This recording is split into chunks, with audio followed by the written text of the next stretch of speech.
Olá, presidente, seja muito bem-vindo mais uma vez aqui ao Real Time 1. Eu quero cumprimentar todas as pessoas que nos assistem nesse prestigioso programa. Quero agradecer ao Lucas, a deferência. Queremos agradecer em nome da FEComércio, dos empresários do comércio, do serviço, esse momento importante para nós conversarmos e colocarmos talvez uma parte das nossas preocupações, mas também uma parte das nossas expectativas. Isso é muito importante. Mas eu quero exatamente me colocar à sua disposição, você faz as perguntas e a gente vai, à medida que você for formulando as perguntas, a gente vai explicando.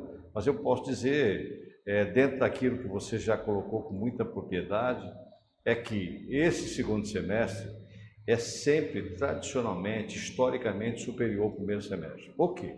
Porque o primeiro semestre começa com férias e carnaval, depois vem período escolar, então aquilo tudo tira um pouco da movimentação econômica. Aí a coisa volta ao normal quando nós temos a segunda melhor data depois do Natal, que é o Dia das Mães. Então, o Dia das Mães é uma data super importante, agrega movimentação comercial e por conta desse aumento da movimentação comercial, você tem empregos crescendo em decorrência dessa movimentação. Isso é realmente muito importante. Muito bem, presidente. A gente está nesse período, no segundo semestre, que é o período de ouro para o comércio e para a economia de forma geral. Mas a gente vem de um ano um pouco conturbado, A gente veio do pós-Covid, depois veio a guerra na Ucrânia e na Rússia, e agora temos a questão política que está dominando, depois vamos ter Copa do Mundo. Diante desse cenário, vamos falar especificamente da política, Esse clima, como é que ele está afetando o consumo e o comércio? Lucas, o ano de 2022 é um ano atípico, por uma série de fatores. Fatores externos que não estavam previstos, como a disparada dos commodities, o aumento do petróleo, que puxou o aumento da energia, que aumentou o gás, que aumentou o combustível, que mexeu no preço dos fretes de um modo geral, que encareceu as operações portuárias, e isso tudo se refletiu no preço de custo das mercadorias. Por outro lado, nós tivemos a guerra da Ucrânia. O que a guerra da Ucrânia resultou? A guerra da Ucrânia dificultou exatamente o acesso ao abastecimento de um dos setores mais importantes do Brasil, que é a agropecuária. A agricultura é forte, mas necessita de insumos, de fertilizantes. A pecuária também precisa de insumos. Então, isso tudo acabou gerando mais um painel de dificuldades que fez os preços crescerem. Na esteira dessas duas dificuldades externas que recaíram em cima da nossa economia, o governo viu disparar a inflação. Essa inflação foi começando a preocupar o governo e o governo articulou uma maneira de conter esse processo inflacionário que hoje está caindo. Já esteve mais alta, a inflação agora está começando a cair. Mas o que aconteceu? Ele aumentou a taxa de juros, a taxa Selic, que estava em 2,5%, hoje ela está em 13,75%, um aumento excessivamente alto, e isso repercutiu exatamente na situação das famílias. As famílias se endividaram mais, os débitos cresceram em termos de volume e isso acabou dificultando. Vejam bem, esse é o cenário econômico. O cenário político.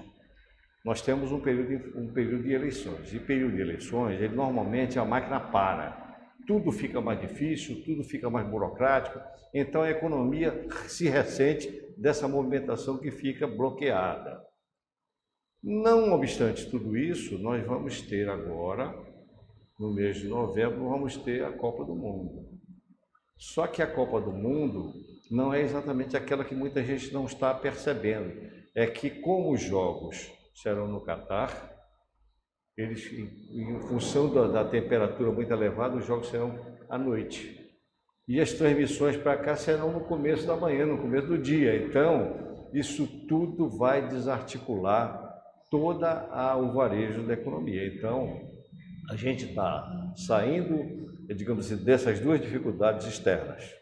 Nós estamos ainda vivendo os efeitos do período eleitoral. E em seguida vamos cair na Copa do Mundo, que vai ter essa particularidade que também vai afetar. A nossa preocupação com o empresário, Lucas, é que isso não possa derrubar muito a economia, o varejo, a movimentação comercial. Por quê?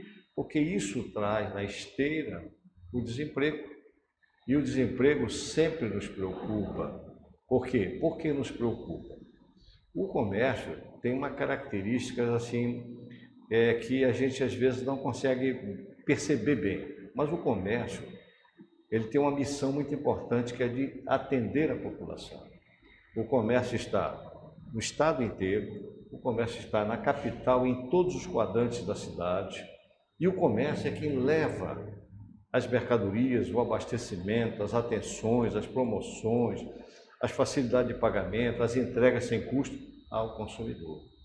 E essa nossa responsabilidade é uma responsabilidade muito grande, que a gente tem esse compromisso, essa verdade, que a gente não pode de nenhuma maneira nos afastar, que é o comércio que escoa os produtos da indústria, é o comércio que escoa os produtos da agropecuária. Então, o papel do comércio, no tocante a levar conforto, a levar segurança à população, é muito importante, e isso nós temos a consciência de que realmente o nosso papel é um papel que tem que ser entendido, é nós que levamos todas as condições para que a população seja bem abastecida. Certo, presidente. E a gente viu, diante de todas essas dificuldades que o senhor já explicou, a gente viu que o governo, tanto o governo federal como o estadual, tomaram ações para incentivar o consumo, né, que é o consumo que faz girar a roda da economia, que foram redução de tributos, tanto do ICMS no nível estadual, como do IPI no nível nacional, no nível federal. O comércio já tem sentido os efeitos dessas reduções? Olha, o comércio, em princípio, uma parte do processo de fábricas da Zona Franca de Manaus está mais ou menos protegida. Não todos os produtos, a gama toda não, mas uma grande parte do que é mais significativo está praticamente protegido. O problema todo é que, é claro que essas ameaças, elas naturalmente paralisam os processos. Mas eu quero aproveitar esse momento cordial em que a Real Time nos recebe aqui com muito carinho, para dizer do comércio. São números recentes que nós prospectamos agora, números oficiais, Lucas, números que vieram do IBGE, da SEDECT, da Cefaz, do CAGED, que é Ministério do Trabalho, e que nos deixaram numa situação que a gente ficou assim, super, digamos assim, empolgado em relação à nossa posição na economia. O comércio, dentro da economia do estado do Amazonas, o comércio e serviço, é responsável por 50% do PIB. O PIB do estado do Amazonas é 126 milhões 380 milhões. E o comércio entra com 50% da formação do PIB. Olha, veja que é um papel importante. Sim. Nós somos a maior contribuição para a economia do nosso estado. Outro fator importante é que nós somos responsáveis por mais de 50%, efetivamente, por 53% da arrecadação do estado. São os recursos que vão para o governo gastar. Esses recursos provêm exatamente da atividade de comércio e serviço. Isso é outro dado que mostra a nossa participação.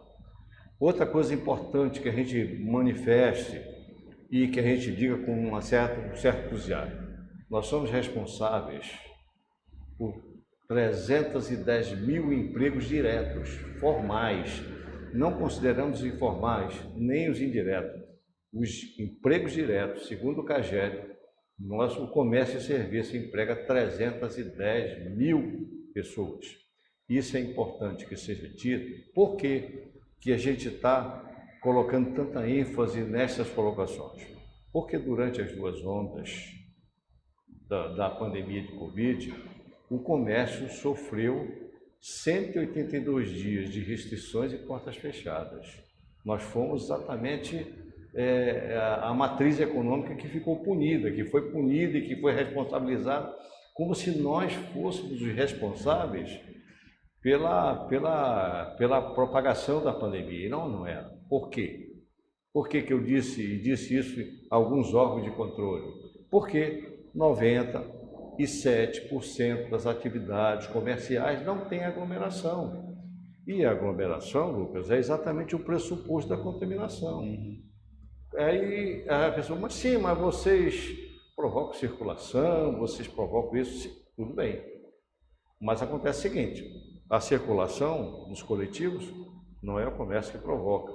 Todas as pessoas precisam se deslocar para os empregos públicos, para as escolas, para todos os tipos de atividades. Então, não é exclusivamente de responsabilidade do comércio o uso dos coletivos. O próprio distrito também tem um sistema de coletivos que leva os trabalhadores. Bom, aí nós dissemos mesmo assim, olha, será que uma loja de armarinho tem aglomeração? Uma loja de autopeças tem aglomeração? Uma loja de calçados tem aglomeração? Quer dizer, aí nós fomos começando a mostrar que, na realidade, o que nos foi atribuído foi uma punição muito severa. É claro que naquele momento de desespero, faltando oxigênio, faltando respirador, claro que precisava alguém assumir aquela responsabilidade. E parece que nós fomos da porta da vez, infelizmente. Mas a nossa realidade é a seguinte, hoje nós precisamos dizer o que nós somos, que nós somos 50% do PIB da economia do Amazonas, que nós somos 53% de todos os recursos que o Estado arrecada em termos de ICMS, que nós somos os maiores empregadores do Estado do Amazonas, empregando 310 mil postos de trabalho, que nós somos a matriz econômica que tem a missão de atender a população por todo o interior do Estado, por toda a capital. Então, essa responsabilidade e esses números que nós detectamos através do IBGE, através da SEDECT, que é a Secretaria de Desenvolvimento, Economia, Ciência e Tecnologia do Governo do Estado, do CAGED, que é o órgão do Ministério do Trabalho que acompanha todo o desempenho dos empregos. Da mão de obra. Da mão de obra. E aí, nós precisamos mostrar isso porque, de repente, a gente sempre fica com aquele trauma. Quem esteve nos porões do comitê de crise, sofrendo aqueles problemas todos, e, de certa forma, sendo atribuída a responsabilidade que você não possui, você fica traumatizado. É por isso que nós fazemos questão de divulgar em primeira mão para a Real Time esses números. Muito bem. São números recentes, que nós conseguimos, nem nós conhecíamos esses números. Muito bom saber disso, presidente. E hoje em dia, né, 2 anos depois daquelas ondas terríveis que nós sofremos, a tendência é de crescimento desses números? Olha, Lucas, não quero dizer que nós vamos ter um desempenho excepcional, mas nós vamos crescer. O crescimento será positivo. Por que será positivo? Porque nós continuamos empregando gente. Nós continuamos arrecadando a maior parcela do ICMS que incide sobre o preço das mercadorias. Então, isso é uma demonstração de que a economia está viva, que o comércio que tem o melhor desempenho está ativo, está atuando dentro do processo da roda da economia. Isso nos deixa com a certeza de afirmar que nós vamos crescer. Não é dentro daquela expectativa que nós alimentamos nos primeiros meses, mas nós vamos crescer, vamos finalizar o ano de 2022, que foi um ano atípico, difícil, que o cenário internacional conturbou muito, mas que nós vamos ter um resultado positivo esse final de ano. Muito bem. Agora, presidente, ali um pouco depois do fim do segundo turno das eleições e ainda durante a Copa do Mundo, a gente vai ter a Black Friday, né, que já se tornou um evento tradicional no comércio aqui no Brasil. Como é que está a expectativa da FEComércio para o Black Friday de 2022? Nós fizemos agora uma pesquisa. Nós estamos atuando em cima de pesquisas de datas. Então, por exemplo, nós concluímos a pesquisa do Dia das Crianças, que vai ser agora. E aí, qual é o objetivo dessa pesquisa? Primeiro, nós vamos ao consumidor detectar tudo que ele busca. em termos de promoção, em termos de vantagem de pagamento, em termos de facilidade, e uma série de vantagens que o consumidor busca, inclusive preço, que é um dos fatores que determina o comportamento do consumidor. Então, quando você identifica bem o que o consumidor deseja comprar para o Dia das Crianças, brinquedos, perfumes, eletrônicos, enfim, tem uma série de confecções, roupas, calçado. Aí você vai escalonando de forma bem nítida qual é a preferência do consumidor, o que ele está buscando, quais são as vantagens que ele mais foca, é preço, são promoções, são parcelamentos. Por quê? Parcelamento que eu faço questão de colocar para você, pela sua pergunta que foi muito inteligente. Porque em função da escalada dos juros bancários, as pessoas não estão mais usando o cartão de crédito, porque o cartão de crédito está numa taxa de juros mais pesada. Elas estão voltando para o carnê, que tem uma taxa mais civilizada e mais suportável. Apesar de que nós aqui do Amazonas, Lucas, enquanto que o Brasil tem um índice de endividamento de quase 80% a nível de Brasil inteiro, a nossa chega a 70%. Então nós estamos até muito bem situados em termos de endividamento, mas isso preocupa, isso inibe o consumidor, isso dificulta o próprio desempenho da atividade comercial. Muito bem. Presidente, como é que o Pix contribuiu com esse crescimento no comércio? Olha, o Pix foi uma coisa que ninguém esperava que esse desempenho fosse tão brilhante. Por quê? O que eu estava lendo outro dia é que o volume de dinheiro em espécie, quer dizer, moedas e notas, ele tem diminuído gradativamente. Ou seja, nós estamos saindo do dinheiro em espécie para o dinheiro operado pelos instrumentos. Então é esse detalhe que a gente está começando a perceber. Antigamente nós tínhamos quase 400 bilhões de cédulas, hoje nós temos pouco mais de 300 bilhões, quer dizer, caiu bastante. Por quê? Porque o Pix agilizou. A pessoa física não paga nenhuma taxa, quer dizer, os banquetes com certeza sentiram essa perda de taxas, mas acontece que num momento desse, pandemia, de dificuldades, que o governo teve que socorrer as famílias menos favorecidas, que por outro lado também foram agredidas pelos aumentos de preço provocados pelo cenário externo.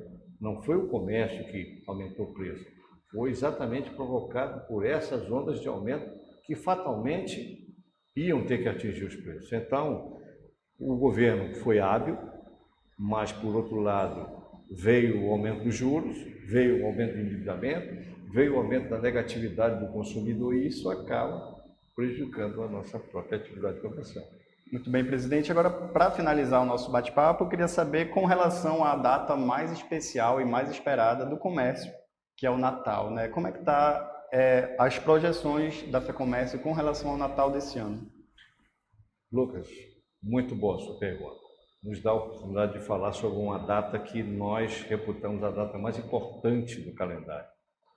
É primeiro o Natal, depois o Dia das Mães, em terceiro lugar o Dia das Crianças, que vai ser agora, depois alternando o Dia dos Namorados e o Dia dos Pais, e o Black Friday em seguida.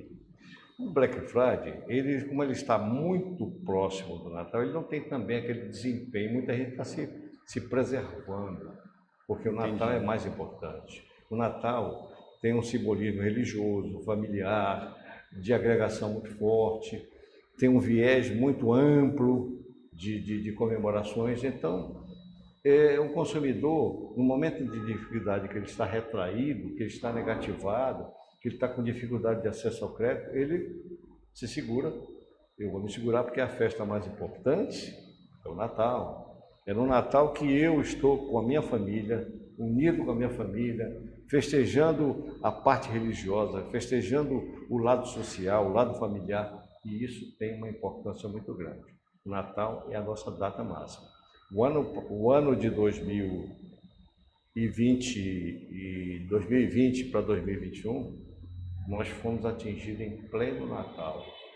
O comércio fechou, nós fomos, como me lembro nitidamente, daquele momento tenebroso, difícil, complicado. Nós, no dia 23 de dezembro de 2020, o governador do estado, que era o presidente do comitê de crise, nos convocou para uma reunião às 10 horas da noite, lá na companhia de trânsito ali na André Araújo. E nós fomos para lá. Mas nós, do comércio, já sabíamos o que ia acontecer, como aconteceu na primeira vez. Sabíamos que iam ser fechados. E aí, para surpresa nossa, nós saímos 2h30 da madrugada do dia 24. Todo mundo desesperançado, todo mundo extremamente triste, porque o comércio, a partir daquele momento, estava fechado. Então, nós perdemos o vigor da melhor data da atividade comercial, que graças a Deus não vai acontecer agora.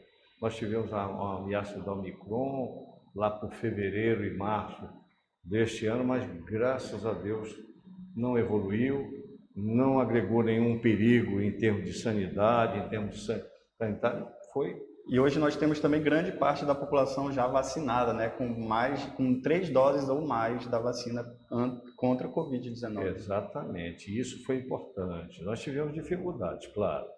Nós tivemos aquele período nebuloso de quase 200 mortes por dia, enterros coletivos, enfim, a sociedade toda estava falta de leito, falta de oxigênio, falta disso, falta aquilo. Mas foi um momento em que nós fomos pegos no contrapé. E aí, toda vez que eu ia na Confederação Nacional do Comércio para a reunião da diretoria nacional, eu dizia, minha gente, é porque nós somos um estado que tem uma conformação diferente. Nós estamos lá no norte do país, nós não temos rodovia, nós não temos ferrovia, nós dependemos exclusivamente da cabotagem e do modal mais caro, que é o aéreo. Então, vocês vejam que nem todos os aviões, por exemplo, naquele período, porque você não manda viajar, nem todos os aviões podem trazer um cilindro de oxigênio, porque pode explodir.